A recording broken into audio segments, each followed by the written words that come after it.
And we are live. It's Tuesday Talks. Guys, welcome, welcome, welcome. How are you all doing? It is good to be here with you. And I hope that you're having a good day. I hope that you're having, genuinely hope that you're having an awesome day. I know that my day has been, I don't know if anybody else is feeling this. It's like toward the end of the year, it's like it just feels like one long work day because there's so much stuff to get done at the end of the year. Anybody else feel like that? I'm just wondering if I'm alone on that or not. So Andy says he can hear and see me. That's good. The last couple of weeks we've had technical difficulties, and I know that it's probably operator error. Like I get that, but still, you guys, this is not it's not always the easiest thing for technically challenged people like us. But yeah, it just feels like the end of the year, everything gets kind of crazy. It just gets all jammed into one day. Um, I've seriously been considering the fact that there's a reason why the Sabbath is a good thing, right? 6 days do your work, and the seventh day let it be a day of rest. So, um, by the way, I'm not Jewish. I'm not Seventh Day Adventist, but man, it sure makes a lot of sense. So, anyway, it's been kind of crazy the last couple of weeks for me. A lot of work. It was like there was already a lot of work to do, and then I've just got some pretty amazing opportunities that have kind of just been plopped in my lap, so to speak. That I've talked a little bit about this to some of the folks in my Legacy Leads training. Some of the stuff that I'm going through right now with a couple of sellers, a husband and wife seller who are seniors, and they have a huge portfolio of properties and assets that they need to get dispo to get rid of so that they can actually get into kind of that last of life situation that they want and have a little bit of control over it. So about a $10 million portfolio that I'm working on right now with them. So anyway, it's been crazy. How about you guys? What's it been like for you guys? Anybody experiencing a little bit of craziness here at the end of the year? Give me a yes, no, maybe so. Just give me a meh if it's been just kind of average for you. But love to see where you guys are at. So don't forget, we'd love to see where you're watching from. So if you guys can, go ahead and comment, drop a comment if you're able to. If you're not driving or something like that, drop a little comment. Say, hey, I'm watching, from Portland. We got people from Portland to Pensacola, East Coast, West Coast, all over the place. And so love to see where you guys are watching from.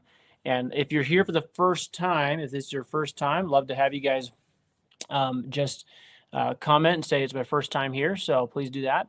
Andy says, yeah, same here, working late hours on the side for launching the app. So Andy, if you guys don't know Andy Bauman, feel free to reach out to him if you want to find out what kind of a special product he's working on. He's got a really, really cool thing that he's working on that has to do with your buy box. And I don't want to give away all the details, but I personally have tested it. Andy sent me the link and I've tested it out. It's a really, really cool idea. I like the concept. I like the layout. I like the app he's working on. So Andy's been working hard, working late. Peggy says, yes, she's been working hard, working extra hours. So guys, it feels like everybody's just kind of, grinding it out here toward the last few weeks of the year, 2025. 2026 is right around the corner. And by the way, quick little announcement. I posted it in the PDX REI group Facebook, but there is no, and I repeat, there is no in-person meetup this month in the Portland market. So I'm not doing a meetup in Portland, but we are doing the first meetup of the year. I'm just going to look at the date at least in the Portland market. We're going to do first meetup of the year, January 15th. January 15th, mark your calendars if you're in Portland. We're going to be starting in January also with a local meetup in the Boise market. And then we're looking at doing some meetups at some other places. So if you guys are interested in getting the details on those meetups, comment meetup in the chat or the comments and just drop a meetup. And we'll get you the link to where you can get registered for those meetups. Those are free in-person meetups that we do every single month in Portland, and we're going to be starting to do it here in the Boise market too. So you guys know, if you know me, I'm broadcasting from Boise, Idaho, but we're all over the place. So I want to talk about some stuff. I'm going to jump into it today. I got a really interesting show for you guys. How many of you heard the headlines or saw the headlines, heard the news that the federal interest rate, the Fed rate cut happened again, the third cut of the year, and the rates are going down And supposedly there's actually news too about the deficit is going to fall. The U.S. deficit, of course, you guys know the U.S. Budget deficit is high, but supposedly the U.S. deficit is set to, or projected rather, to be cut 600 billion with a B dollars in next year. So that's actually a huge number, right? And you would think that with interest rates dropping and with the deficit set to be reduced, you would think that that it would probably be a good economic indicator. But there's a lot of questions on whether or not that actually is a good economic indicator. I'd love to hear from you guys. Is that a good thing or a bad thing? We got rate cuts, we've got budget deficit cutbacks. Is that a good thing or a bad thing? Because I'm looking at things from the point of view of how it actually affects the consumer, right? So if you are a consumer and you're out there, you're trying to figure out where to spend your money, how to do things, then you might be looking at this as, okay, well, that sounds good, but is it more than just headline hype? That's the question. By the way, guys, I'm going to stop and have my water sip here. So whenever I stop and take a sip of water, you guys tell me, okay? Let me know in the comments. Do you think this is hype or do you think this is help? Okay. Say hype or help. Peggy says, yes, she heard it. Peggy, I know you got your ear to the ground on stuff, but I wonder, is this actually going to be a helpful thing or is this just so much hype? Because the reality is that I believe that it's going to take more. This is just my personal opinion. I think it's going to take much more than just a small cut, because here's the thing. We're still looking at 6% interest rates, right? Still looking at homeowner, go out and get yourself a loan. Still looking at about a 6%, somewhere in that 6% range. So I don't necessarily know that that's really going to be enough to really kick off a good economic kickstart to 2026. But I could be wrong. You guys tell me what you think. The reason why I'm a little bit skeptical and is because of the fact that I've personally lived through the '08 downturn, and of course I was much younger then, and but by the time 2008 hit, let's see, I would have been 20. Yeah, it would have been 28. Okay, 2008, I would have been 28 years old. I was on at that time 1, 2, 3, 4.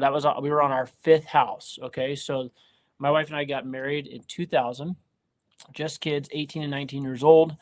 Actually, it's kind of crazy. Today is our oldest son's birthday. So today is our son Corbin's birthday. Today, he's 23 years old.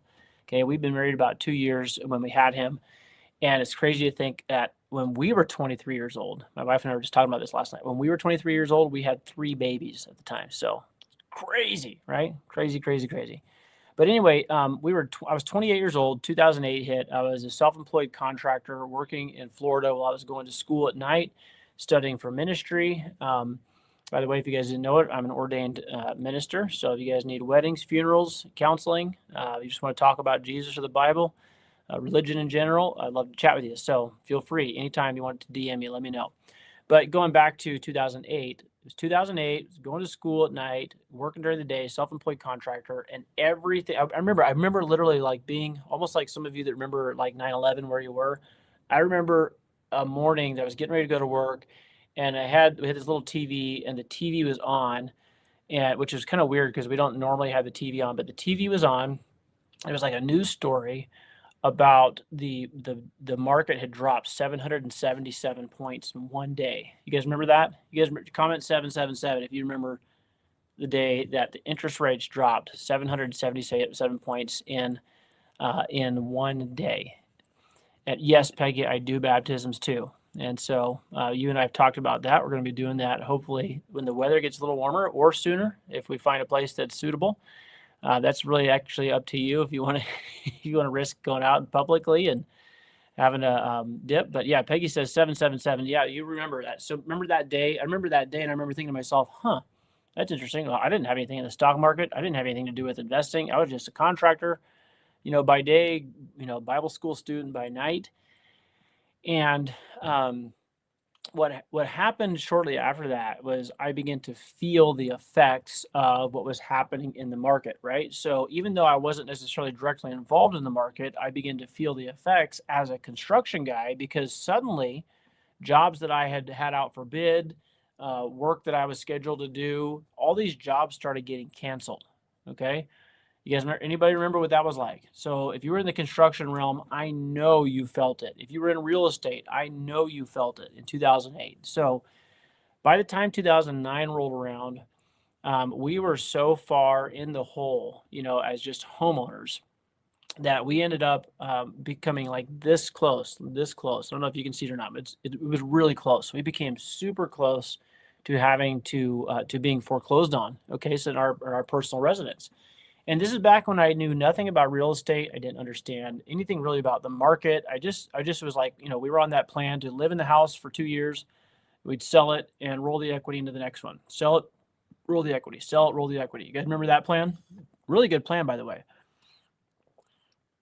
But what we did not know, of course, you don't know what you don't know sometimes. But what we did not know is as we were selling and rolling the equity, selling and rolling the equity, we were doing that in a market that had been trending upward, right? So in other words, home prices and values and everything kept on going up, up, up.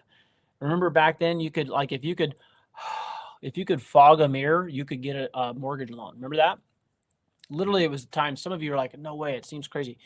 I remember walking into a bank. We had just moved to Pensacola. I had no job, was renting a little trailer, didn't have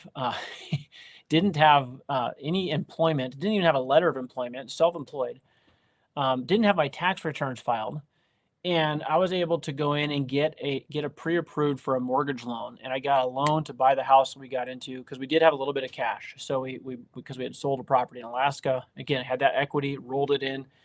And when we walked into that, I was like, there's no way we're going to be able to get a loan. We walked out of there pre-approved, went shopping the next day, found a house, within a couple of weekends and bought it. Okay. So everything was great while the market was going up. But when it flattened out, and it didn't stay flat for very long, it was like this, and then it was like this, and it just tanked. Okay. And especially in Florida, obviously some certain cities, Vegas got hit real hard. San Francisco got hit real hard. There were certain areas that just got hammered because there was so much of this kind of inflated valuation just because, these are areas where there was work. These are areas where people were buying. So it seemed like it was like a safe bet to buy property there and pay whatever you had to pay to get into a house. Well, when all that came crashing down, we were not aware of what was going on. We didn't know we were in a, downturn and everything. We were just like, we could feel it. We were going to school, trying to pay the bills. And so I'm like, behind on a payment. And so I make a mortgage payment with my credit card, right? And then I got this other job over here that's going to pay that off. But then suddenly that job cancels because the homeowners are like, we're not spending any extra money on anything. And so what happened was we got ourselves into a situation where we were not only getting behind on our mortgage, but what was also happening is, like I said, that crash, those valuations were coming down. And I remember driving through town and driving around and, going to jobs, which were getting fewer and fewer. But I remember seeing these for sale signs everywhere. Like it was just like every property in every neighborhood was on market listed for sale. And so our property, we're still in school. I had, 2009, I graduated. So, but we're trying to finish out the year, and the property values are coming down. My income is going down. I'm getting starting to fall behind on my mortgage payments. And eventually we came this close, just barely squeaked out of it. We almost got foreclosed on. Okay. And by the way, the banks were just they were just hammering anybody, because this was before there was the reprieve, and I think Obama came out with some kind of they gave them, obviously they bailed out the banks. You guys remember that? Remember that all this stuff happened not that long ago? There was a big bank bailout. And then suddenly the banks were kind of giving a little bit of breathing room. But for a while, man, the banks were just hammering you, foreclosing on this, foreclosing on that. So we almost lost our house. What saved us was the fact that I had done some work as a handyman contractor.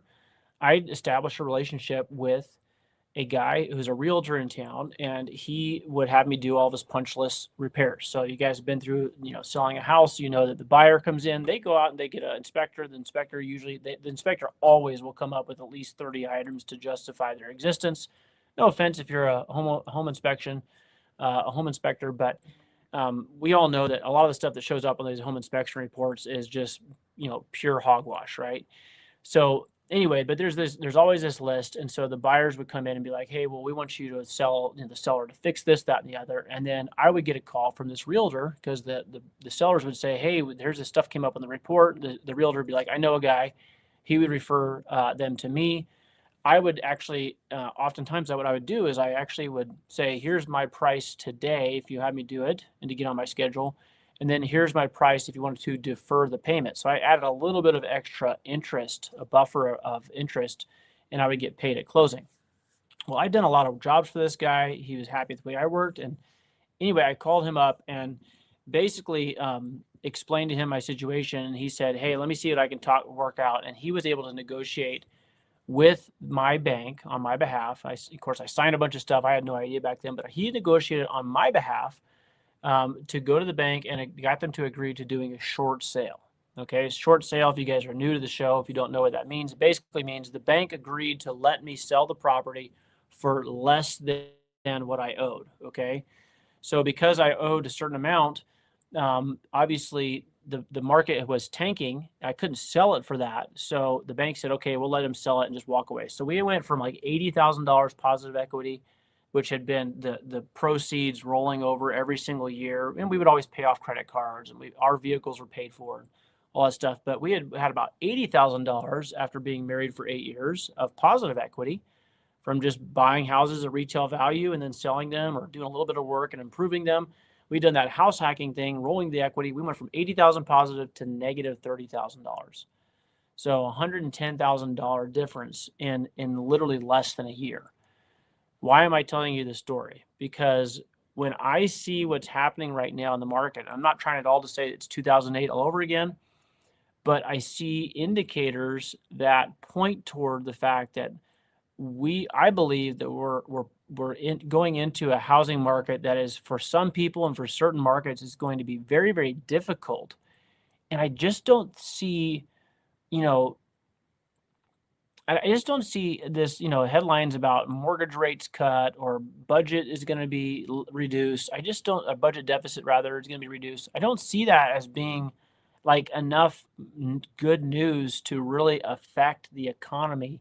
In fact, I see when interest rates drop, that's typically an indicator of they're trying to, cultivate the economy a little bit by saying, hey, let's just reduce the cost of borrowed money so that people will go out and borrow money and go buy stuff so that we can get the economy to come back. Does that make sense? You guys understand how that works? Let me know in the comments if this is making sense so far. You guys, anybody else remember these times? You guys know how the basic economic structure in this country works. It's all built around spending, right? So you've got to be spending money for the economy to actually be, a good economy. Okay. So when I see these comments and these headlines about homeowners are going to get relief and mortgage. Now I did see this home mortgage applications shot up, right? Which makes sense. But then the question is, just because you apply for a mortgage, does that necessarily mean that you're going to go ahead and proceed with that mortgage once you see what the actual payments are going to be, right? Because again, there's people that have been sitting on the sideline waiting to get into real estate for the rates to drop. And, if you think that the rates are going to drop down to 2.5%, 3% like they were in 2019, 2020, 2021, I think you're going to be waiting for a long time. In fact, you might not ever buy property at all if you wait for them to do that again. And you guys tell me if you think that I'm wrong. If you have a different opinion, I'm happy to hear about it. But I just look at what's going on in the economy right now, and I go, man, this does not necessarily smell like happy days are here again. This is kind of beginning to look more and more like a slow deficit or a slow grind to a maybe at the very best like a hard bottom out on the surface, right? That's how I see it. Now I could be totally wrong. I'd love to hear from you guys. If you have drop your opinion in the comments. I'd love to hear from you. But here's what I do know: rate cuts will help, but only eventually. I'm gonna say it again. Mortgage rates, interest rate cuts will help, but it's only eventually, okay? It won't erase or eradicate the rising cost of insurance, rising taxes, rising groceries, right? And by the way, I'm not trying to be a negative Nancy here. I'm just trying to say let's be realistic. Just because you get this headline, hey, the mortgage rate's cut again, third time this year. It's like, is that really that big of a deal? Is that actually going to affect the economy? See what I'm saying? It's not going to fix job stability, right? There's a lot of people that have been laid off, right? There's a whole lot of things that are shifting right now in technology and AI is taking jobs. Of course, I believe it's going to create other opportunities, different jobs. That's what always happens with innovation and technology and kind of big shifts, but the point is, it's not like it's not like we're at 2008 again. I definitely don't feel that. At least, I don't sense that. I don't feel that. I don't see that. But I don't see that the economy is bouncing back the way that I think the current administration had hoped it would. And I definitely don't see the. I'll tell you where I don't see any real difference at all, other than getting my $100 bill buying less and less stuff. Anybody? Can I get a witness there? Anybody else? Your $100 bill buys less stuff today than it did last year. Holy cow, right? I mean, it's crazy how much it costs. By the way, you call me traditional, call me chauvinistic, whatever. Like, I don't grocery shop. Like, I wouldn't have a clue what to do. I wouldn't know what to buy. It'd be, boxes of Cheerios and, a case of vanilla Coke, right? That's what I would, but when I do go to Costco with my wife, whenever, I got a little bit of time, I hang out with her, I go somewhere. I'm like, man, I can't believe how much it costs. And my wife's like, you have no idea how much it costs to feed our family. Of course, at the peak of our family's, you know, uh, kind of heyday, we had all four kids at home, plus my wife's sister would live with us, part time. We take care of her. She's special needs. And so we had 7 people that I'm trying to feed. And I'm just like, holy moly. Well, boy, I'm glad that the boys are out. They're married and on their own. They did kind of like their old man, right? Got married young and they're out on their own. They're kind of, making their mark in the world. I'm glad I'm not feeding those mouths, right? Because it is expensive to buy groceries right now. And so I'm just saying that I think it's a little naive to think that just because the interest rates drop or just because there's news about a mortgage deficit, I mean, not a mortgage deficit, but the budget for 2026 is going to see a $600 billion reduction. Well, I mean, I hope that we feel that, but I don't know that we're going to, right? Okay, now in line with all of that, and kind of going back to what I experienced in 2008, there is, and I don't know if you guys have seen this or not. I'll go ahead and pull up the article here. I don't know that. Let's see here.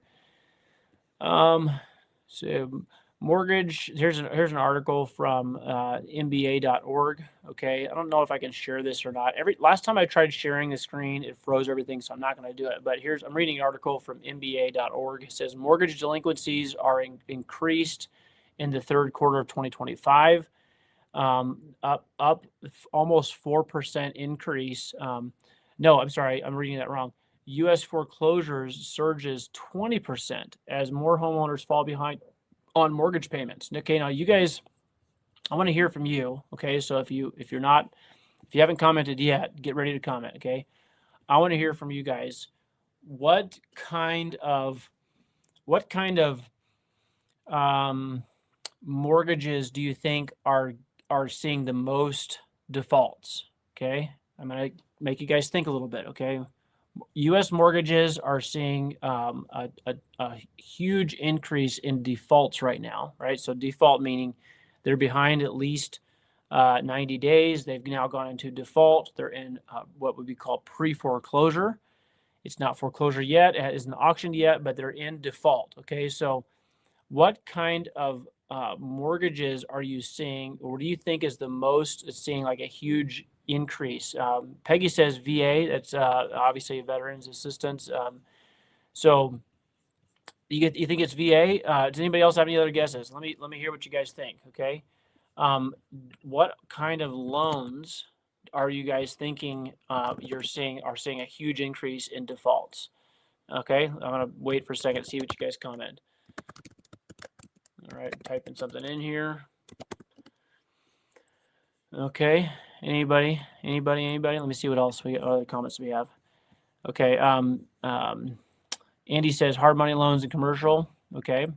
Peggy says, well, she said VA, and it's because obviously no down payments. Okay.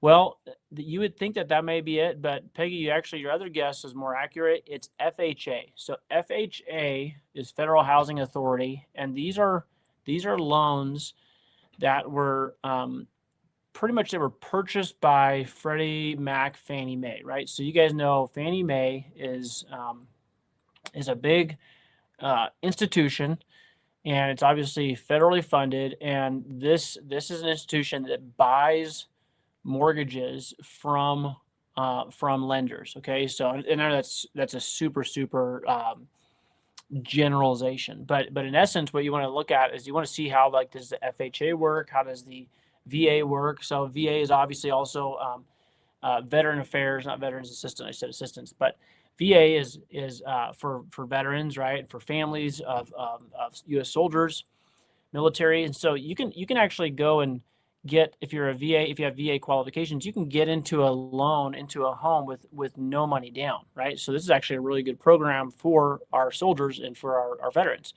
However, no money down usually means higher payments. That's right. Peggy says higher payments. There you go. So no down payment usually means higher payments. Okay, FHA is not just for soldiers, that's for anybody like first time home buyers. There's a lot of different programs. A lot of people qualify for FHA financing. And so when you go buy an FHA financed house, you're not bringing that 20% that's typical with a traditional conventional loan. So a conventional meaning that's just a regular bank institution or like a credit union, and it's not something that's a loan that's going to be packaged up with a whole bunch of other loans and purchased by Freddie Mac and Fannie Mae. Okay, which again, Freddie Mac, Fannie Mae are these government-backed institutions that buy up all these mortgages, and then what they're doing by buying that up is they're basically telling the lenders, hey, you guys can go out and lend and create these loans with a lower down payment, and we'll actually go and buy those loans from you. You guys just go out and generate the loans. We'll buy them. And what's going to happen, of course, is people are going to say, hey, we want to buy a house. We qualify for an FHA loan. We don't qualify for 20% down with a conventional, but we can go out and buy a house with it still. And so what's happening is a lot of these are not first-time home buyers. It's not like specifically to first-time home buyers, but what you have is you have a bunch of people that have gotten into homes in the last couple of years.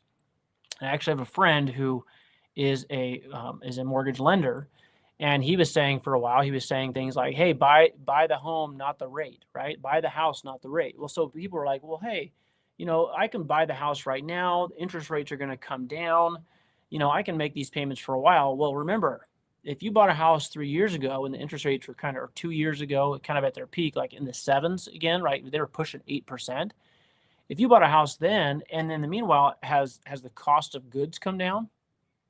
No, the cost of goods has not come down, right? So everything that you're buying today that you need to survive costs more than it did when you bought your house at that 8%, almost 8% interest rate, right? 7.5%, 8% interest rate. It costs more today than it did back then. So not only did you buy a house with a high payment, but because those federally backed loans require what they call mortgage insurance, it's a policy that the Fed put into place after 2008 and that whole collapse.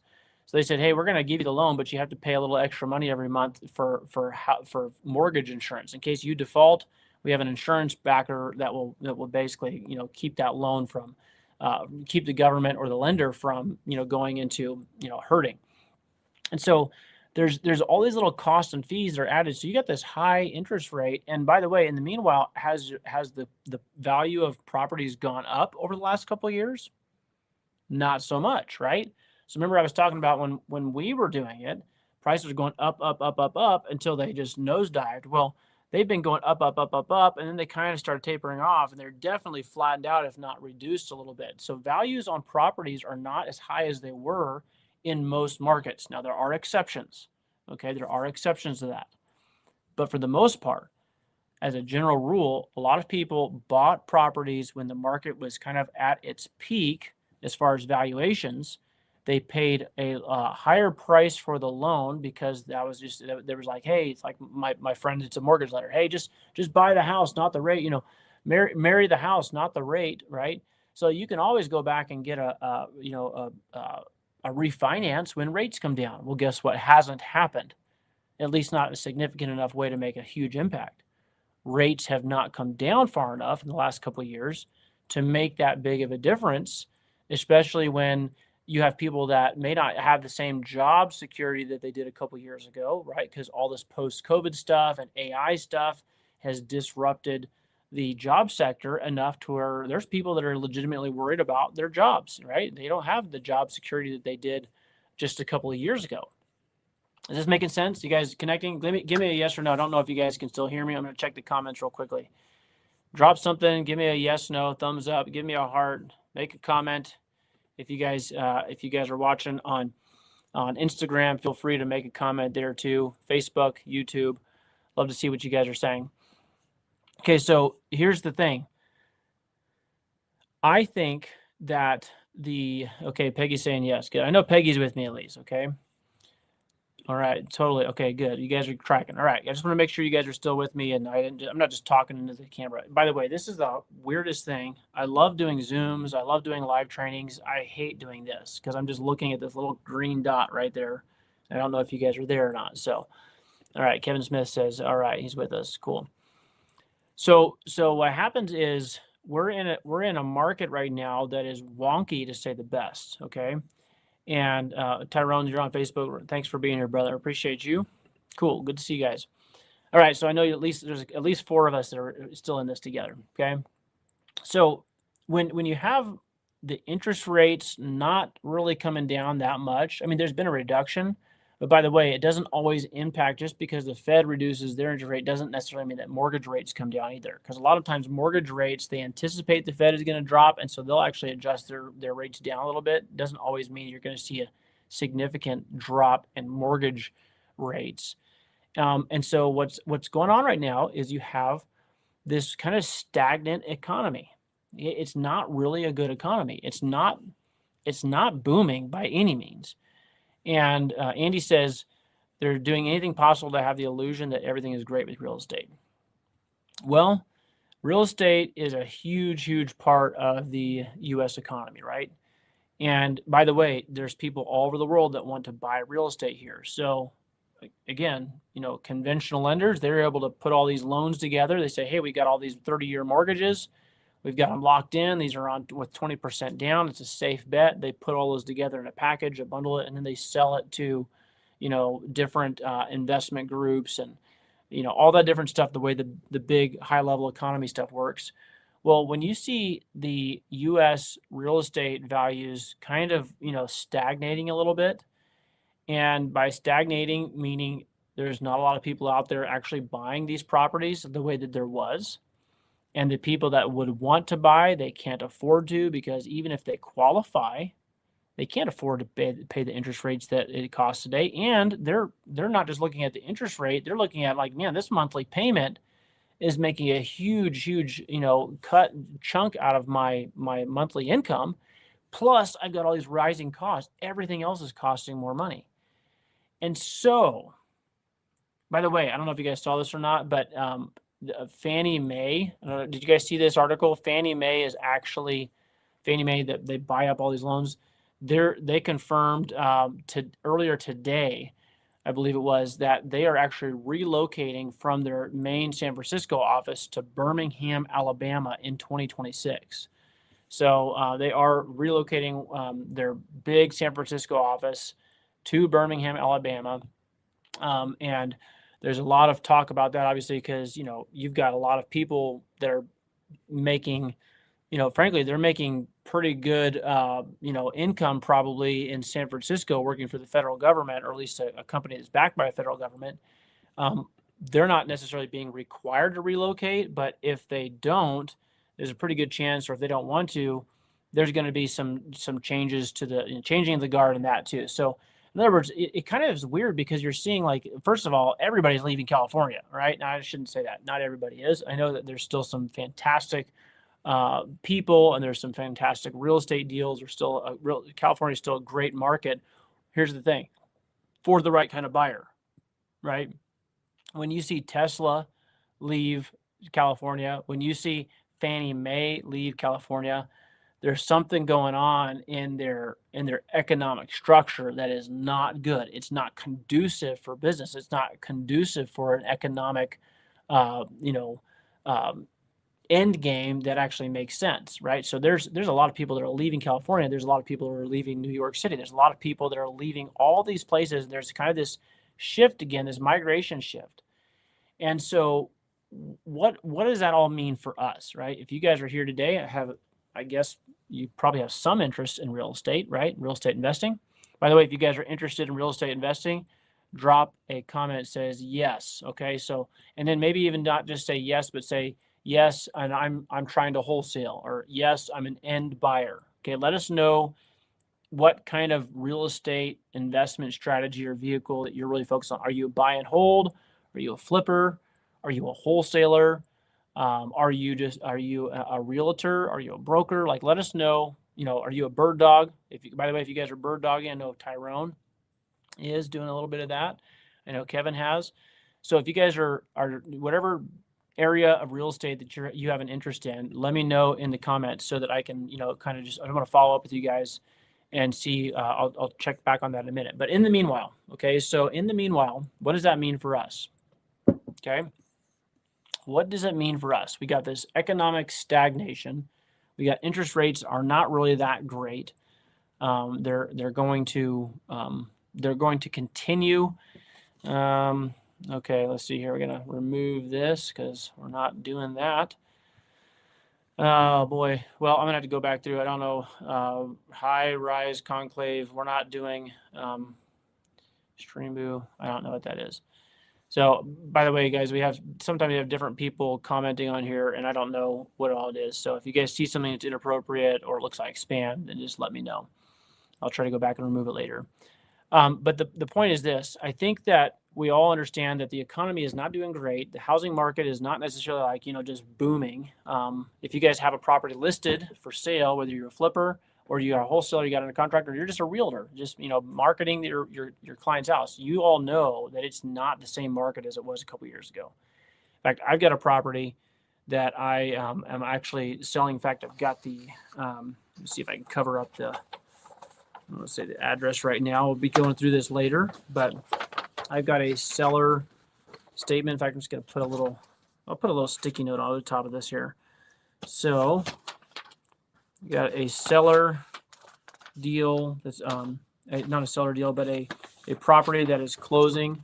Here's my settlement statement. This is the settlement statement today.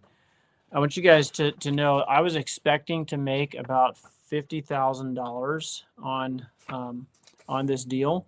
I want you to look and see what it looks like I'm actually going to end up making. Okay, about $15,000 is what I'm going to be actually getting paid after it's all said and done. Why? Because of reductions, because of seller concessions. I had to basically make a bunch of concessions so that the buyer would actually follow through and purchase this thing.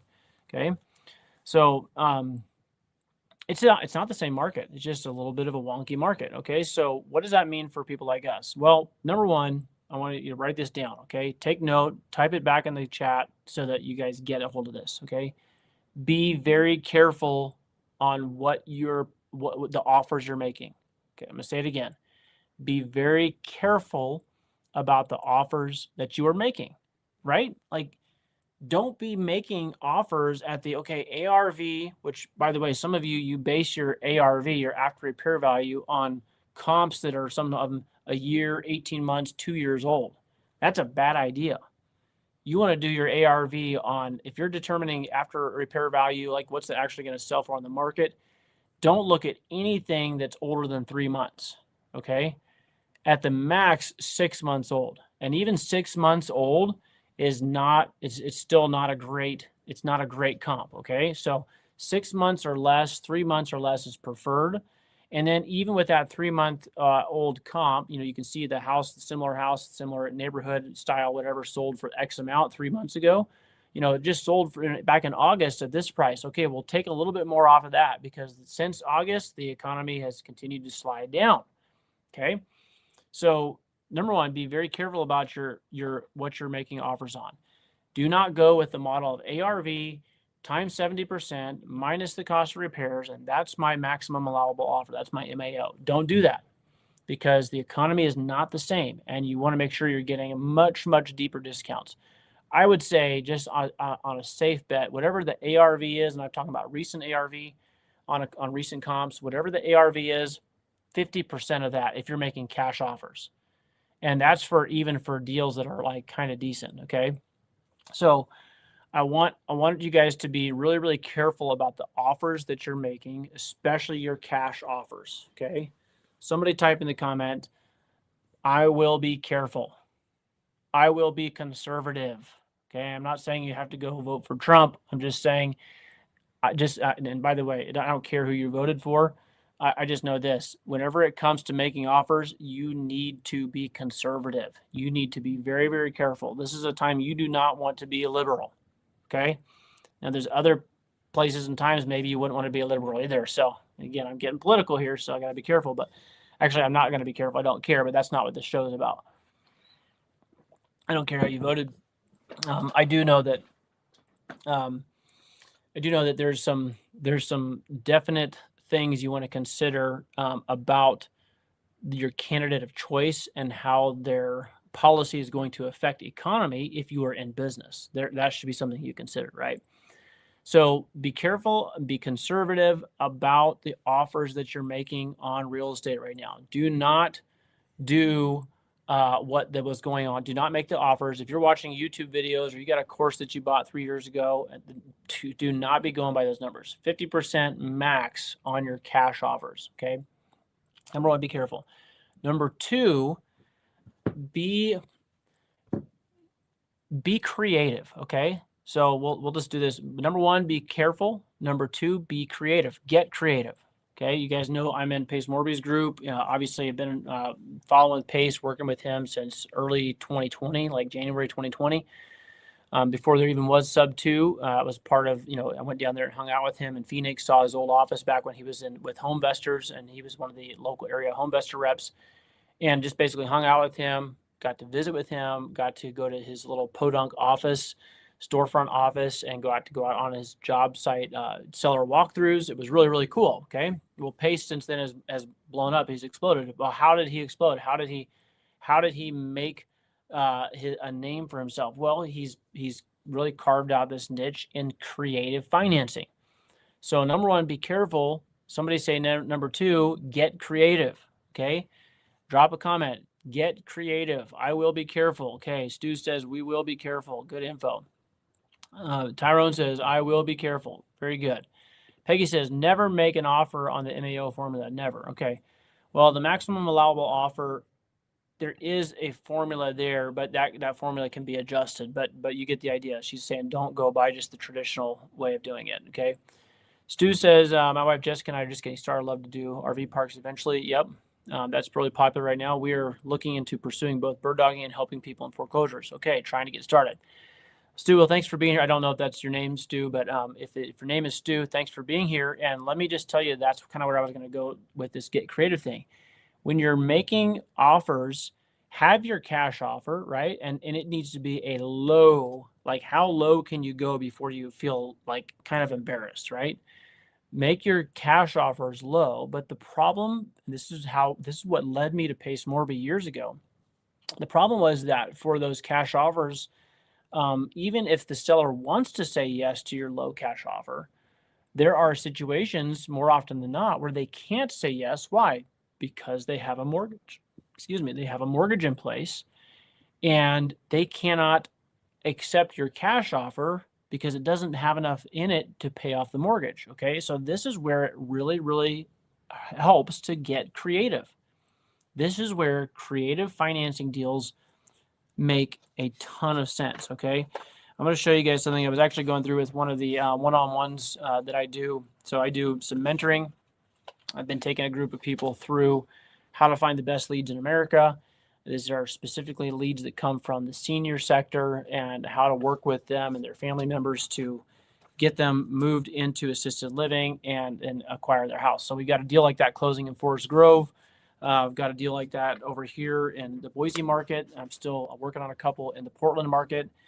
But this is a deal that kind of came through that same channel. And I scribbled this down for one of the students that I'm doing one-on-one with, because I have a couple students that paid not just for the general training, but they paid in full for the full years of one-on-one training and stuff like that. So, and by the way, these students are doing the best. These are the ones that are actually getting offers accepted. They're actually getting these leads coming to them. It's awesome. But I was telling the guy about one of the leads, one of the deals that I'm actually closing on. I should be getting funding for it today. Okay, well, I should be getting some of the funding because I've gotten some of the other funding in other ways. But here's the details. Okay, I just scribbled this down for him. So the original mortgage, that's the one the sticky note I had here. So the original mortgage is 400. Well, it currently is about 440,000 at a 3.125% interest rate. Okay, see that? Somebody comment 3.125. 3.125. That's a good rate. That's not, mortgage rates came down and they're now at 6.375. Yeah, this is the mortgage rate I have on one of my properties here right now. Okay, 3.125. Okay, so that lead came to me through my referral system. That referral system came through. That lead came through rather for the referral. And I told the seller, who was an older guy, that was, yep, okay, cool. Stu says 3.125. There you go. That's right. Wow is correct. That's right. And Peggy, yes, you know about the other one that we're closing in Forest Grove, scheduled to close on Friday. I've got to follow up on that today, but it looks like we're on track to close that on Friday. Okay, and I'll be splitting the wholesale fee on that one because we just assigned that to an end cash buyer in Forest Grove through my buyers network. But this particular one at 3.125%, by the way, the property is worth at the time that I purchased it about $600,000. Okay, in today's market, about $600,000. So you can see, do the math. Guy had a pretty good chunk of equity, but he's an older gentleman. He got cancer, and he didn't live here. He lived closer to family out of state, but he had a renter in the house that stopped paying rent. Okay, so he's got this house that he's making a mortgage payment on. By the way, his mortgage payment was somewhere around $2,200 a month. Okay, nice big house, half acre, really, really beautiful home. But they stopped paying rent, and so now he's paying this mortgage out of his own pocket. Okay, so he gets referred to me through my referral system that I've created, and this lead comes to me. And so I'm looking at him going, okay, the guy's got a big chunk of equity, but how much of that equity does he actually need? Like, what can I offer him that will motivate him to say yes? And so what we did was we talked about, hey, how fast do you need this money? He had some needs. He had some medical bills. He had some business stuff he was trying to do. So we settled on, even though his current equity at the time that we purchased it, remember, it's worth $600,000. I'll just write that on there. So he had about $600K is value. Okay. And then $440K on the mortgage at 3.125%. By the way, it's a conventional loan, not an FHA. So it makes a big difference for what I'm about to tell you. So he's got that equity in there, but I told him, I said, listen, I'm an investor. I can't buy your property and pay you full equity. I said, I'm definitely not going to buy it at today's interest rates. And you said, someone will say, well, why wouldn't he just sell it? And just because, remember, he had a renter in there that was squatting, and they had a bunch of cars and trash and people living in the house, and they weren't supposed to be there. And so he knew it's going to be, and he's out of state, so it's going to be almost impossible for me to get a realtor that's going to go through there and do showings. And I can't even get these tenants to let us in. Kind of a problem property, right? It's a problem property, distressed seller.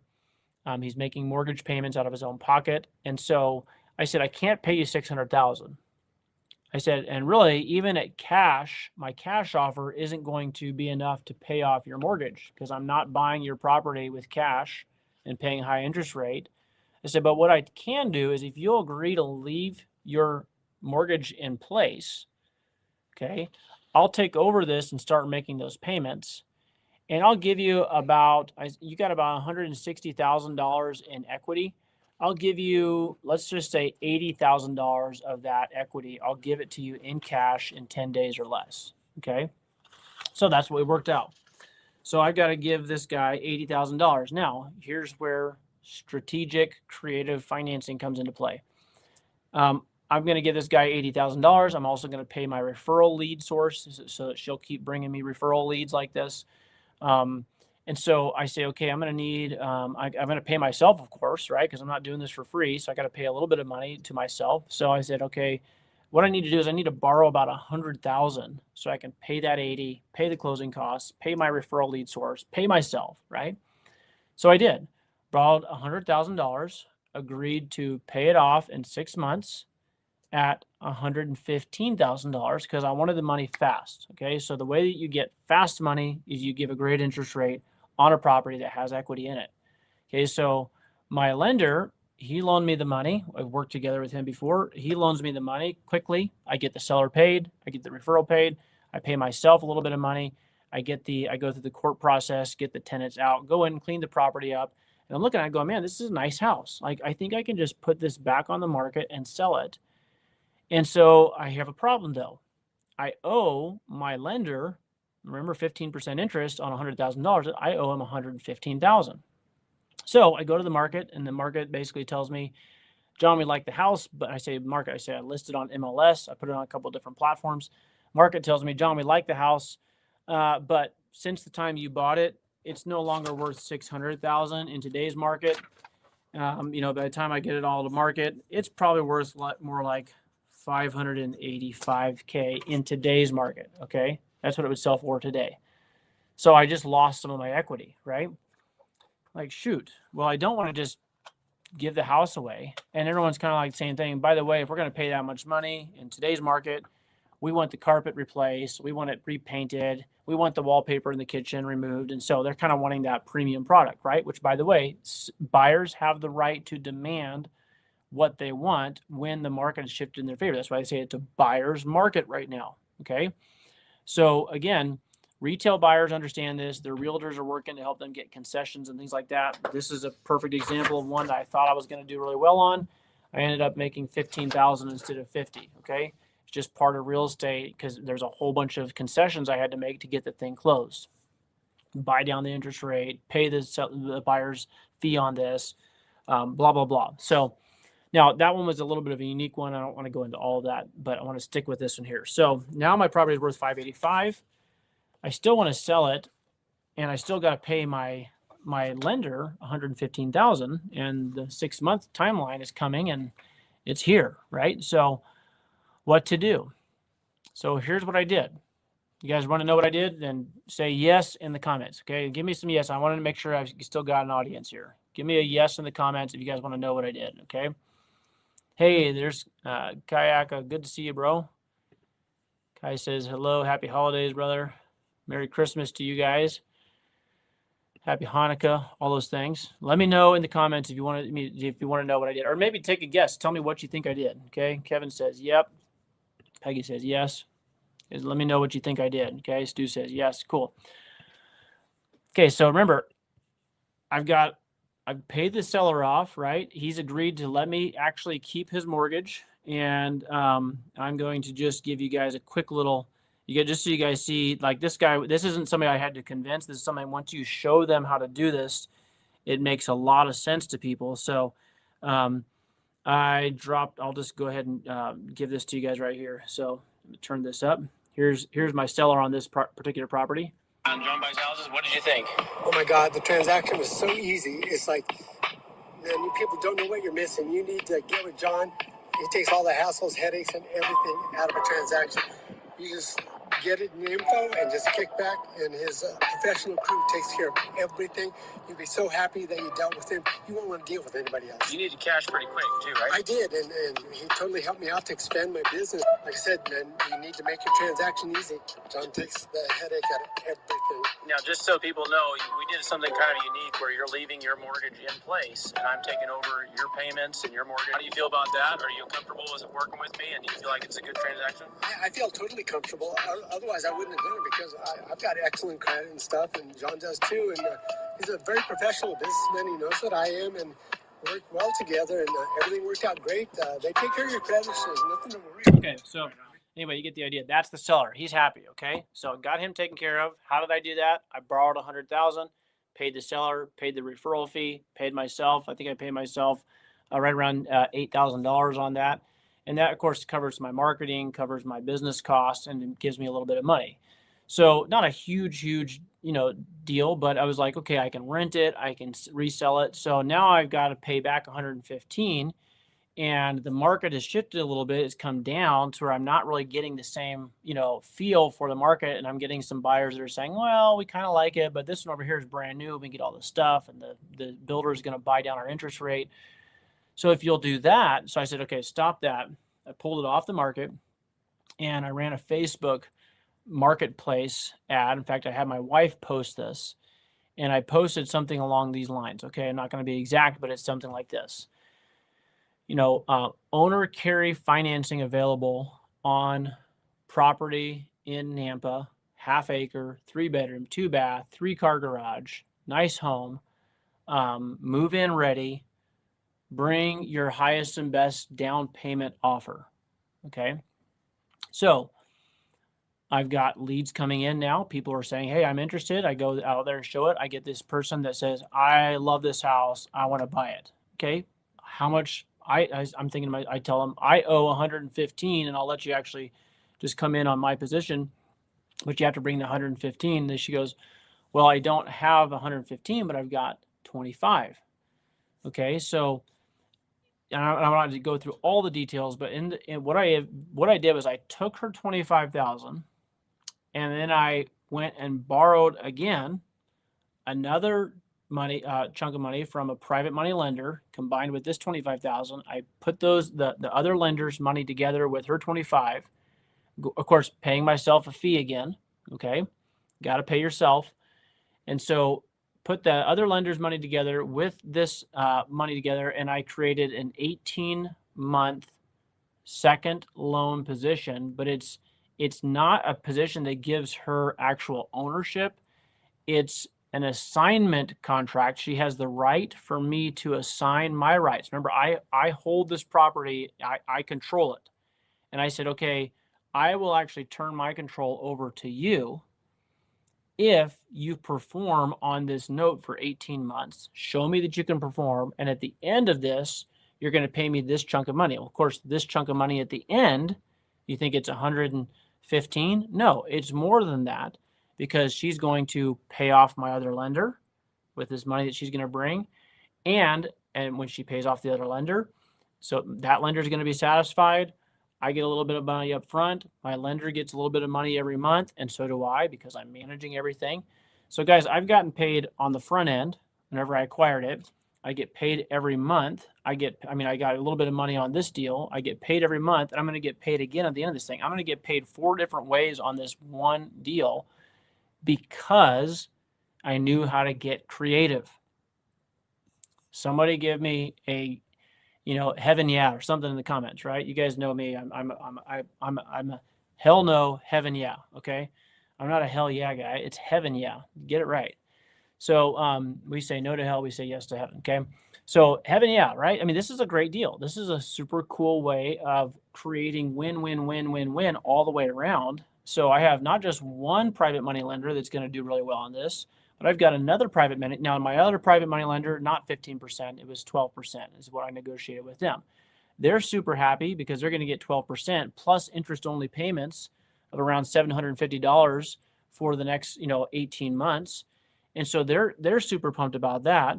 I'm getting a little bit of money every month for basically just putting the deal together and managing it. I got paid again a little bit. I'm going to get paid again a little bit on the back end.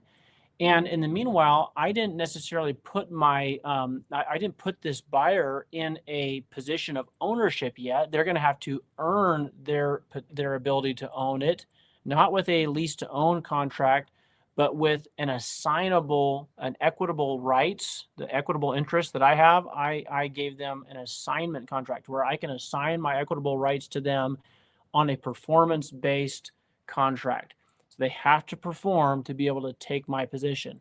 It was very, very clear with them, showed them exactly what it is that we're doing. I showed them my original contract with Bill that I just showed you. I said, hey, here's what Bill and I worked out. You guys can basically take my place in this deal if you perform on this contract. So anyway, I say that because I want you guys to understand, even in this wonky, weird economic, housing market, interest rate stuff that we have going on, there are still deals out there to be made, and there's still ways for you guys to be problem solvers. Just like the guy who helped me in 2009 short sale my house. I had no idea what that was like. I had no idea what that meant. I was like, all I know is I'm about to lose my house, and this guy's saying that he can work something out.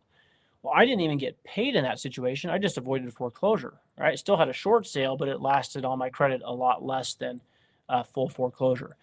So what I'm saying is, if you know how to be very conservative on your cash offers, and if you know how to get creative on offers that a cash offer doesn't work on, then you guys can be someone who's very, very successful in this current economic real estate wonky weirdness, because you are providing solutions that create wins for everybody. My lenders are getting money. My seller, remember, he got money. The person who brought this referral to me, she got money. My buyers are just ecstatic. They fully understand what they're getting into. They've got good cash flow so they can make the payments, and they understand, hey, this is like an incentive for us to get our credit situation figured out. And we know we're going to be able to finance, and they have another property they're going to sell so they can bring the money to pay off the whole thing in 18 months. But not the whole thing, but the note that we created, they're going to pay all that off because they understand the value of a 3.125% interest rate and what it does for their monthly payments, as opposed to a 6.5 or whatever. So if you guys can get creative, you can make money even in this weird real estate environment. By the way, I have $0 out of pocket on this deal. It's true. You can actually make money in real estate with zero money out of pocket, but you have to be creative. You have to be willing to think outside the box. You have to be willing to take a little bit of risk. You have to be willing to pull people together and make things work. And I'll just be honest on this, why not, right? Because we're supposed to be honest anyway. But I stressed about this a little bit, especially when I saw the value go from 600 when I bought it down to a CMA, a comparable market analysis. A couple of months later after I bought it, it was like, oh, it's 585 now. And part of that was because a property across the street in the same neighborhood sold on a short sale deal for far less money than it should have, right? And so that affected the comps on the property. So now I'm like, I don't want to go try to market this thing and see the property values come down. Let's get creative. Let's restructure everything and let's put it together and make it a win for everybody involved. So guys, that's just an example of what can happen when you do things with creative deal structuring.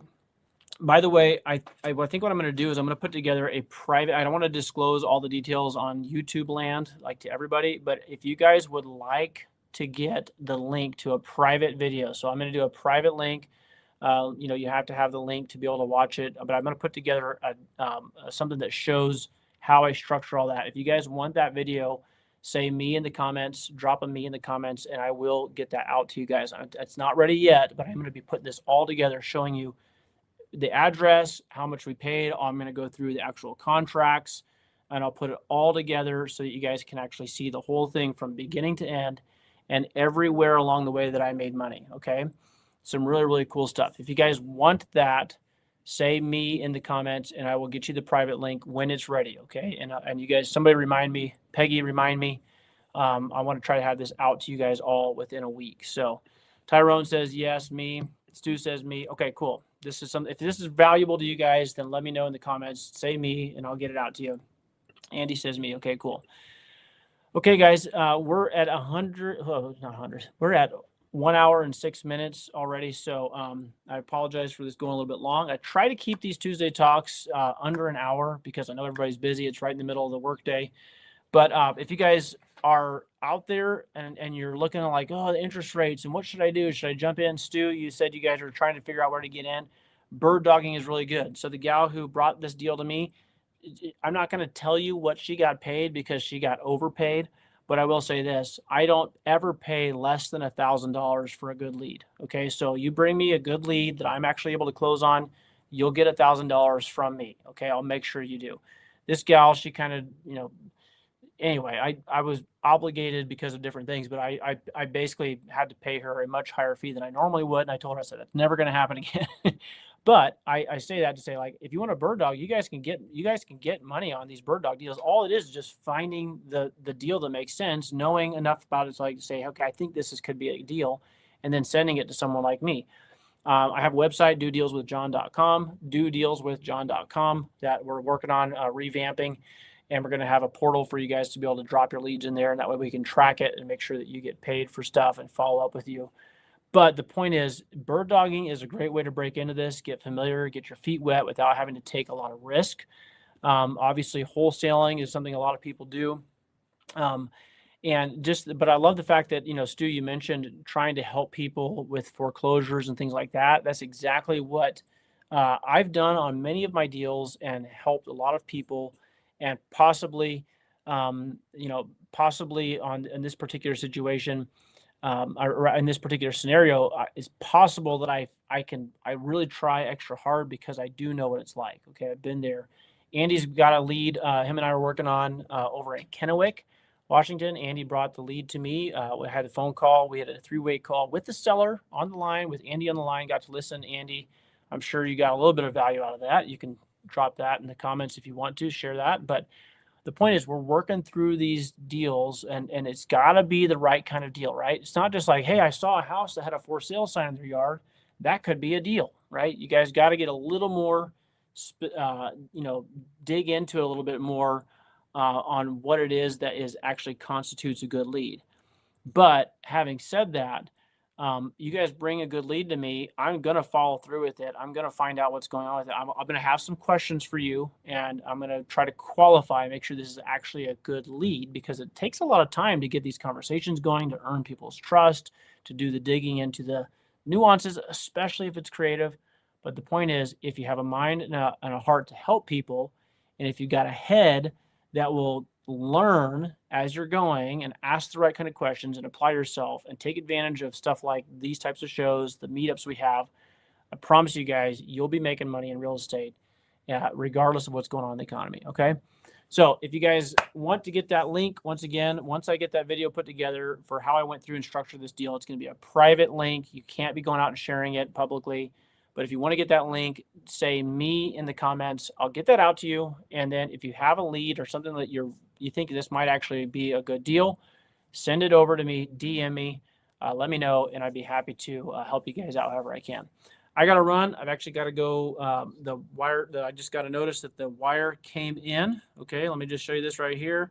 This is for the deal I was just telling you about. Give me 1 second. I'll close out with this. Okay, here we go. Check this out. Okay.